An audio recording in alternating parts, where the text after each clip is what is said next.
You know that loop of what-ifs that can play in your mind? That feeling of lying awake at night, replaying a conversation from hours ago, or mapping out a decision from every conceivable angle? We often mistake this for productive analysis, for being careful. But what if it's actually making it harder for our brain to function? This mental spiral isn't harmless. It's a cognitive pattern that can rewire the very way our brain operates, making us more prone to anxiety and indecision. And the exhaustion that follows isn't just in your head, it's very real. Today, we're going to explore the hidden ways this pattern affects the brain and look at a few simple, science-backed tools to change our relationship with our thoughts. Psychologists have a term for this pattern: rumination. It's the compulsive focus on thoughts that are often distressing or anxious, and it feels a lot like being on a mental treadmill. You're running, you're expending enormous energy, but you aren't moving forward. It's that moment you're staring at a menu, overwhelmed by a simple choice because your brain is trying to calculate the potential regret of every single option. We tend to get caught in one of two loops. The first is ruminating on the past, where we replay events and second-guess our actions. The second is spiraling about the future, creating endless hypothetical scenarios of what might go wrong. This isn't productive planning.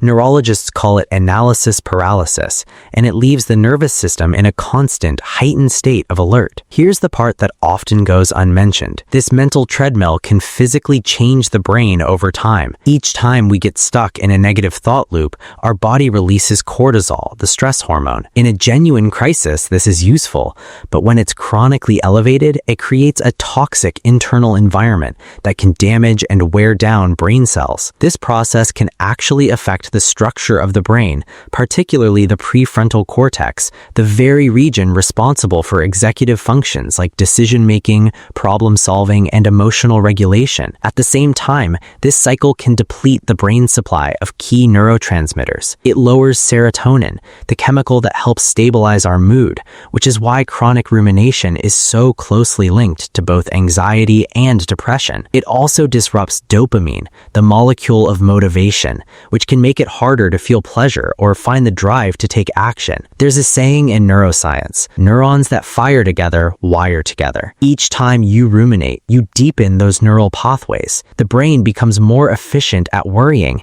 and it can start to feel like a default setting. You're not just thinking negative thoughts, you're unintentionally training your brain to be hardwired for them. The good news is, these patterns are not permanent. You can unwire them. The goal isn't to fight your thoughts, which often just makes them stronger, but to learn to relate to them differently. Here are 3 techniques grounded in psychology that you can begin to use. First, name it to tame it. This is a practice therapists refer to as cognitive diffusion. When you notice yourself starting to spiral, don't try to force the thought away. Instead, simply label it from a distance. You might say to yourself, "I'm having the thought that I messed up that presentation," or "I am noticing the feeling of anxiety about tomorrow." This simple act creates a small but powerful gap between you and the thought. You are not your thoughts. You are the observer of your thoughts, and that distance takes away their power. Second, schedule your worry time. This might sound counterintuitive, but it's remarkably effective. Designate a specific short period each day, maybe 15 minutes after work,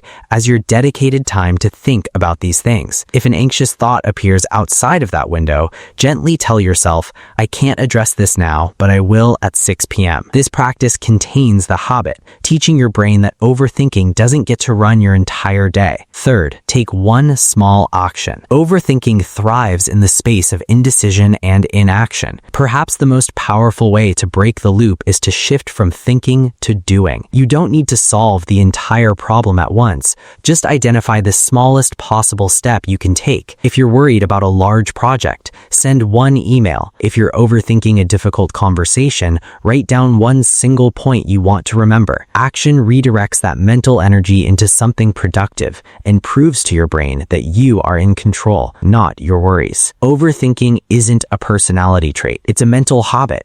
And like any habit, it can be changed. The goal is never to stop having negative thoughts. That's not how the human mind works. The goal is to stop those thoughts from hijacking your mind and your life. By becoming aware of the pattern, creating distance from the thoughts, and taking small, deliberate actions, you can quiet the noise. You can reclaim your mental energy for a life that is meant to be lived, not just analyzed.